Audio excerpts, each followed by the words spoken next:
So I will be reading the Devarim or Deuteronomy chapter 9 as continuation for the Parasha Eikiv.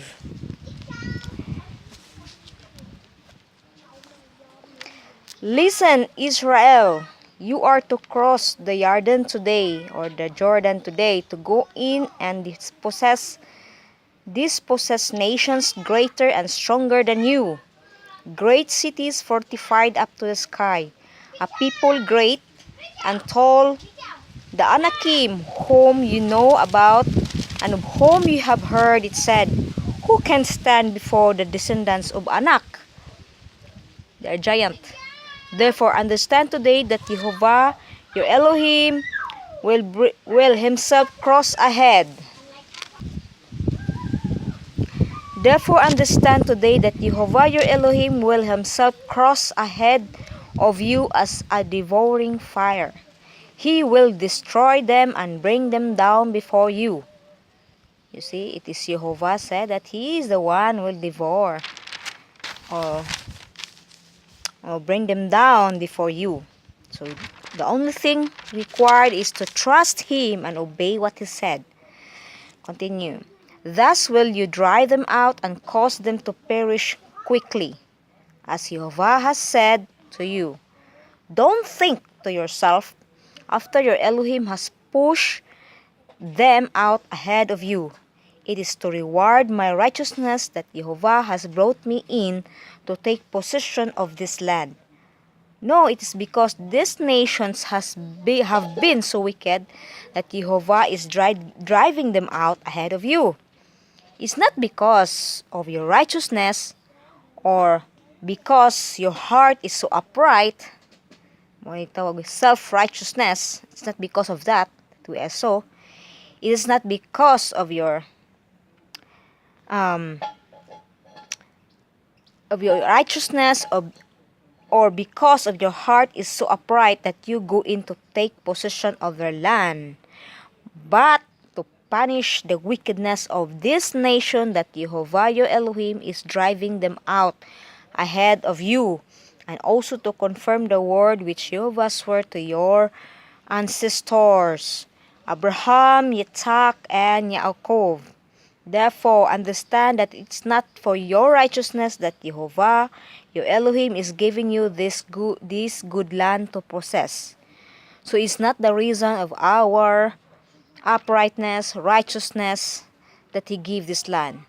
It's the reason he wants to destroy this nation because of their wickedness and what he has promised to our forefather Abraham, Yitzhak, and Yaakov. This is the reason why he will do that. For you are stiff-necked people. You see? I hope we are not. Remember, don't forget how you made Jehovah your Elohim angry in the desert. From the day you left the land of Egypt till you arrived at this place, you have been rebelling against Jehovah. Also in Horeb, you made Jehovah angry. Jehovah was angry enough with you to destroy you. I have gone up the mountain to receive the stone tablets, the tablets on which was written the covenant Adonai had made with you. I stayed on the mountain 40 days and 40 nights without eating food or drinking. Then Jehovah gave me the 2 stone tablets inscribed by the finger of Elohim, and on them was written every word Jehovah had said to you from the fire on the mountain the day of the assembly. Yes, after 40 days and nights, Jehovah gave me two stone tablets, the tablets of the covenant. Then Jehovah said to me, get up and hurry down from here, because your people whom you lead out of Egypt have become corrupt. So quickly have they turned aside from the way I ordered them to follow. They have made themselves a metal image. Moreover, Jehovah said to me, I have seen these people and what a stiff-necked people they are. stiff-necked or rebellious people. Our forefather was so. Let me alone, so that I can put an end to them and blot out their name from under heaven, and I will make out of you a nation bigger than stronger than they.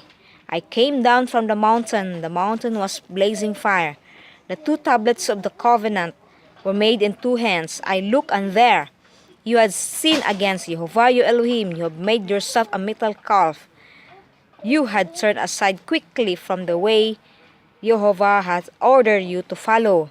I seized the 2 tablets, threw them out of my 2 hands, and broke them before your eyes.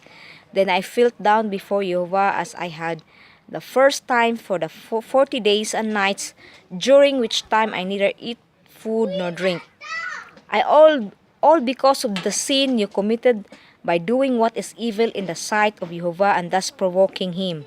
I was terrified that because of how angry Jehovah was at with you, or how heatedly displeased he was, that he would destroy you. But Jehovah Elohim listened to me that time too. In addition, Jehovah was very angry with Aaron and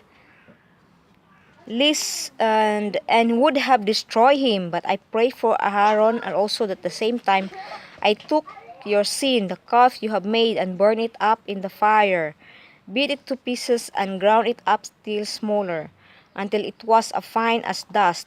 Then I threw its dust into the stream coming down from the mountain. Again, at Tav-ira, Massa, and Kivrot Hataava, you made Jehovah angry. And when Jehovah sent you off from Kadesh Barnea by saying, "Go up and take possession of the land and I have given you," you rebelled against the order of Jehovah your Elohim. You neither trusted him nor heeded what he said.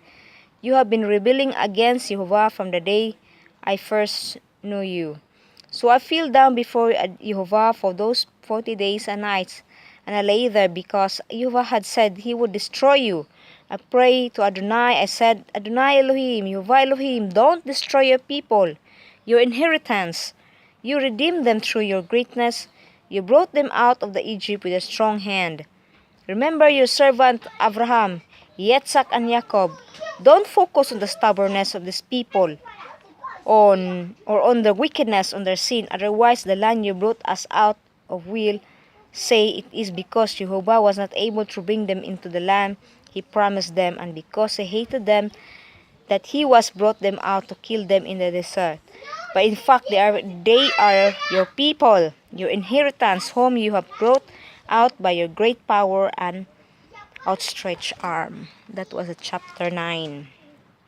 You see, the problem here is the stubbornness or the rebellious heart of our forefathers, who they just decide what they want and what they have got from Egypt.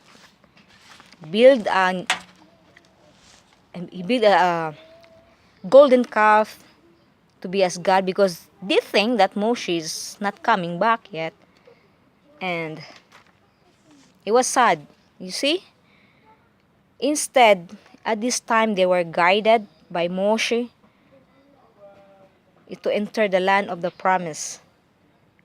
But because the impatient of the people, they want to do their own ways instead to ask. Why cannot ask Elohim what we are doing? You see, we say that we patient what is needed instead to wait Moshe to come back. But you see, children of Israel, our forefathers, was not patient, but continued to plan in their own and make their own God, because Moshe didn't know when does he will come back. And that was the problem, because in other words, we don't trust Jehovah in our life to lead us. You see, this is the problem of our carnal nature who always want to go his own ways Instead, what we have to pray and to ask Elohim. At this time, they have the opportunity because Moshe is with them, Aaron is with them. No, they don't. Their stubbornness and stiff-necked people, what leads them into the anger, to provoke the anger of Jehovah. So, we hope in our time today that we are not so also with Jehovah. When Jehovah show us something, what we do most of the time, criticize, accusing others. You see, this what happened, the same what happened to the time of Moshe. They accuse Moshe, they accuse Aaron. And the same today. Jehovah show something for his people. This was not accepted by his own people. The same the time of the prophets, Yeshua, he was not accepted. And now, about his name, many evidence. What did they do? They accuse. They always accuse. They disturb them. You see?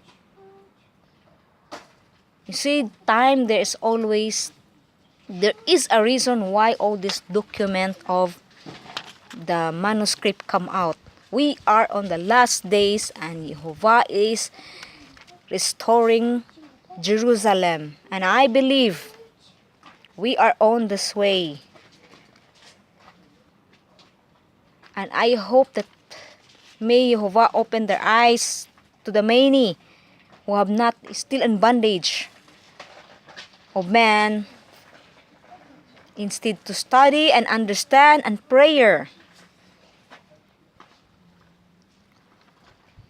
We are on the last day. This is a prophetic thing. For me, what reflects now. Don't be stubborn. Don't be stiff-necked people. Don't be rebellious people. Because the leaders today who are false teacher, it is written in the book of Yaakov, first chapter 1, is a greater judgment they will receive because of not leading the right direction for the people of Elohim. But you, everyone, Elohim has called us. You must search and study of His word. If there is confusion, Jehovah is not an Elohim who make you confused. He will give you the answer. Pray. And don't be stiff-necked. Don't please man, please Elohim.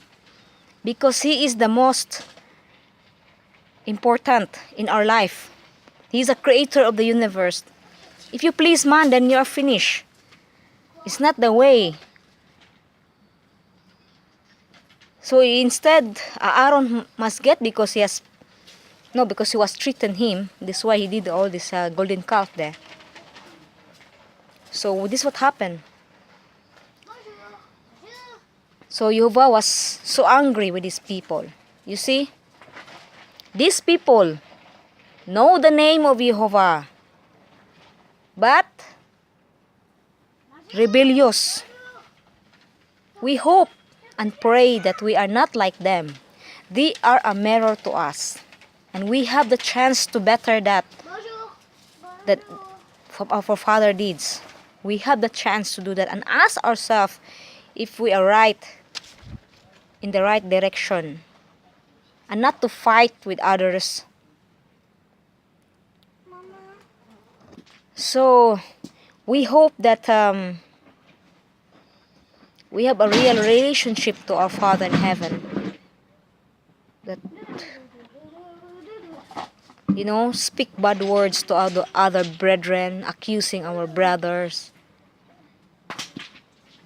We have to think what we are, because after that, it will turn in our own. Mabaslan ta sa ato mga panulti nga nahug ta nga nahimo tang tools of Satan, tools of the enemy to go bad things to our fellow brethren. Criticize, accusation. Elohim is watching. Elohim is watching. You cannot dictate him what his plan. You cannot. You may do your own ways. You are forcing your own ways.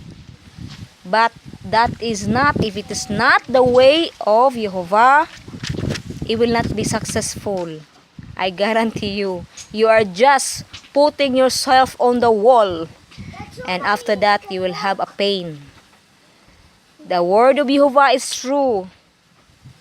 So you better humble and repent yourself. Let us repent ourselves if we did others saying bad words to them. You know, all these dirty words. And you know, I don't understand if you are a believer or not. For many, don't be a stiff-neck. Just study and pray for guidance.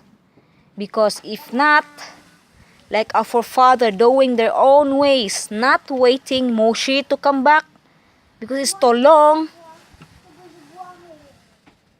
It's too long.